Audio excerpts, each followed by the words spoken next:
ग्रहा राज्यम प्रयच्छन्ति ग्रहा राज्यम हरन्ति च ग्रहा व्यापादेनतेव ग्रहाणाम बलम अद्भुतम. ग्रह माणसाला उंची देतात आणि ग्रहच ती परत घेऊ शकतात. म्हणून ग्रहांचे सामर्थ्य आश्चर्यकारकच असते. तुळ राशीच्या व्यक्तींनो, आज मला आधी थोडं थेट भविष्य सांगायला सुरुवात करण्याआधी एक गोष्ट तुम्हाला अशी विचारू वाटते की सध्या आपल्याच आयुष्यात अशी अवस्था आहे का जिथून तुम्हाला नेहमीसारखं सगळंच बाहेर दिसत आहे, पण आतून काहीतरी बदलत असल्यासारखं वाटत आहे. तुमचं काम आहे, तुमच्या नाती आहेत, दैनंदिन आयुष्यही चालू आहे, पण तरीही तुम्हाला कधी कधी मनामध्ये प्रश्न असा उठतो की हे सगळं असूनही समाधान का वाटत नाही. आणि जर हा विचार तुम्हाला अलीकडे वारंवार येत असेल ना, तर तो फक्त आपल्या काही मनाचा गोंधळ नाहीये, यामागे सध्या तयार झालेली ग्रहस्थिती कारणीभूत आहे. कारण की तो राशीचा स्वामी शुक्र सध्या मीन राशीत उच्च आहे आणि त्याच ठिकाणी शनी महाराज देखील आहेत. आणि जेव्हा शुक्र आणि शनी एकत्र येतात ना, तेव्हा आयुष्यातील आनंदाच्या गोष्टी थोड्या गंभीर नजरेने पाहिले जातात आणि ज्या गोष्टी आधी सहज चालत होत्या त्याच गोष्टींबद्दल आता मनात कधी कधी विचारही यायला लागतात की हे खरंच योग्य आहे का.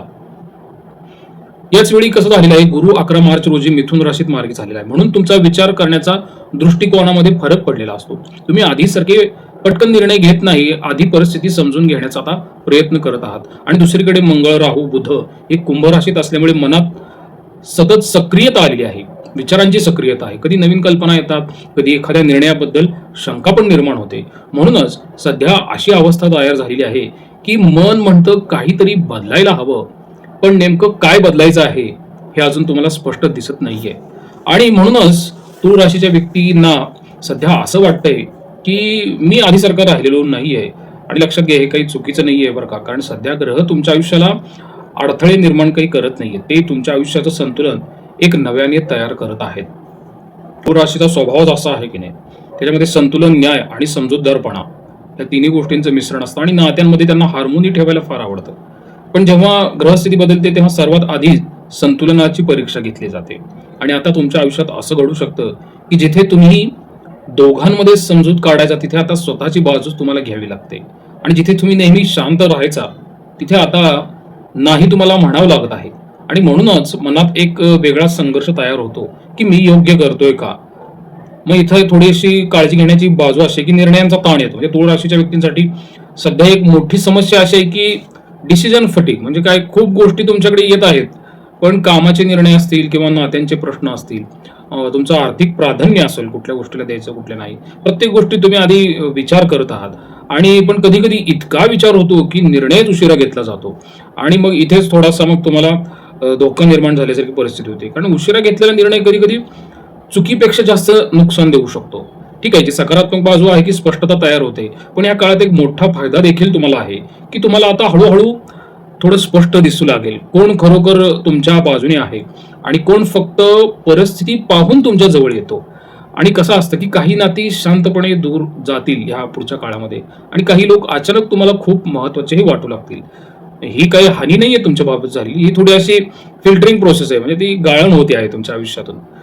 करिअरच्या बाबतीत विचार केल्यानंतर भूमिका बदलेल, पण चित्र लगेच बदलणार नाही. म्हणजे तुळ राशीच्या व्यक्तीने लक्षात घ्या की सध्या तुमच्या कामाच्या ठिकाणी एक सूक्ष्म बदल चालू आहे. बाहेरून पाहिलं तर सगळं सामान्य दिसतं, तुमचं काम आहे, पगार येतोय, तुमचे प्रोजेक्टही चालू आहेत, पण तुमच्या मनामध्ये वारंवार प्रश्न येईल की मी इतकं डेडिकेशन देतोय, काम करतोय, तरीही समाधान का मिळत नाही. कारण की सध्या काम बदललेलं नाहीये, तुमची थोडीशी भूमिका बदललेली आहे. लक्षात घ्या, ज्या व्यक्ती तुळ राशीच्या नोकरी करतात ना, त्यांच्यासाठी परिस्थिती कशी असेल की तुम्ही जे काम आधी सहज करत होता तेच काम जरा आता जास्त जबाबदारीसह तुमच्यापर्यंत येत आहे. म्हणजे उदाहरणार्थ, अचानक तुमच्याकडेच प्रश्न येतात ज्याची उत्तर आधी तुमचे सिनियर देत होते, आता ते तुम्हाला द्यावे लागतील. आणि टीम मध्ये काही लोक काम ढकलतात आणि शेवटी मग जबाबदारी जी आहे ती तुमच्यावर येते. आणि कधी कधी असंही होतं बरं का की काम तुम्ही करता पण त्याचं ऍप्रिशिएशन किंवा त्याचा जास्त फायदा दुसऱ्याला मिळतो, असंच होतं. आणि तेव्हा मनात एक तुमचा विचार येतो की माझं योगदान खरंच इतरांना दिसतंय का नाही. म्हणून मग थोडासा एक वैचारिक पातळी मी तुळ राशीची बदलते. आधी तुम्ही फक्त कसं एक्झिक्युशन करत होता, आता तुम्हाला कोऑर्डिनेशन करावं लागतंय.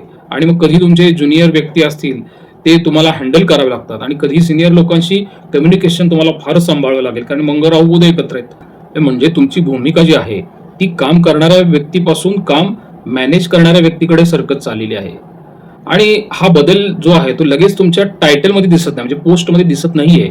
म्हणूनच एक फ्रस्ट्रेशन तुमच्या मनामध्ये तयार होत असतं.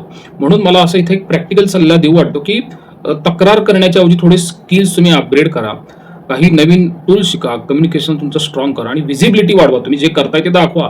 कारण की हा काळ काही प्रमोशनचा नाहीये, हा प्रिपरेशनचा काळ असेल. व्यवसाय करणाऱ्यांसाठी महत्वाची गोष्ट अशी आहे, की सध्या व्यवसायाच्या बाबतीत जे चालू आहे ते फक्त काही मार्केटमुळे नाही, त्यामागची ग्रहस्थिती जी आहे ती फार मोठी भूमिका बजावते. कारण की सध्या शुक्र आणि शनी मीन राशीत आहेत आणि गुरु मिथुन राशीत मार्गी आहे. आणि मग मंगळ, राहू, बुध जे आहेत हे तिन्ही एकमेकांचे शत्रू आहेत कुंभ राशीत. आणि या सगळ्याचा व्यवसायात एकत्रित परिणाम कसा दिसतो ते एक थोडंसं लक्षात घ्या. तुमचं काम काही पूर्णपणे थांबलेलं नाही आणि ते काही थांबणार नाहीये. तुमचे क्लायंट्स आहेत, तुमच्याकडे ऑर्डर्स येतात, पण तरीही तुम्हाला हवी तशी ग्रोथ जी आहे ती जाणवणार नाहीये. मग याचं कारण काय आहे? कारण की सध्याच्या काळामध्ये तर शुक्रावरती शनीचा प्रभाव आहे. त्याच्यामुळे मग पैशाच्या आणि व्यवहाराच्या गोष्टींमध्ये डिले येतो, प्रेशर वाढतं आणि तुम्हाला असं वाटत असेल की 2-3 अडचणी येतील, पण 10-15 अडचणी येतात. तुमचे क्लायंट्स ऑर्डर देतात आणि मग त्याच्या बाबतीत पेमेंट उशिरा करतात. असं पण तुमच्या बाबतीत घडेल. किंवा मग असं घडतं की काम पूर्ण केल्यानंतर सुद्धा पैसे येण्यासाठी जास्त तुम्हाला फॉलोअप घ्यावा लागतो, की जे एक्सपेक्टेड नसतं. आणि कधी असंही होतं बरं का, की काम येतं पण मार्जिन तुम्हाला कमी ठेवावं लागतं. कारण कॉम्पिटिशन फार वाढलेली असते तुमच्या व्यवसायाच्या ठिकाणी. आणि हे शनीचे क्लासिक इफेक्ट आहेत बरं का. काम थांबत नाही, पण प्रॉफिट जो आहे तो फार स्लो होत असतो. ग्राहक येतात पण टिकत नाहीत. आणि कसं झालेलं आहे की सध्या गुरु मिथुन राशीत असल्यामुळे तुमच्या बाबतीत नेटवर्क जास्त वाढण्याची शक्यता आहे. म्हणून लक्षात घ्या की तुमच्याकडे नवीन एन्क्वायरीज येतील, नवीन लोक तुमच्या संपर्कात येतील. पण मिथुन राशीच्या गुरुचा स्वभाव असा आहे की तो तो काही स्थिर नसतो.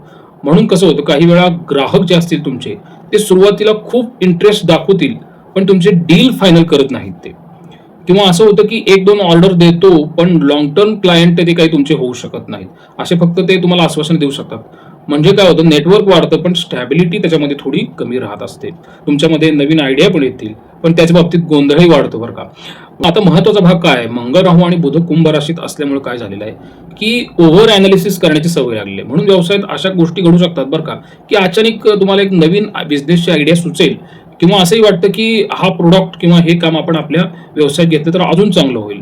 किंवा मग तुम्हाला असंही वाटतं, बऱ्याच लोकांना वाटतं की ऑनलाईन मार्केटिंग आपण सुरू करायला हवं छोट्या मोठ्या व्यवसायामध्ये. पण त्याच वेळी राहू जो आहे ना तिथं तो अनसर्टन्टी तयार करतो, अनिश्चितता तयार करतो.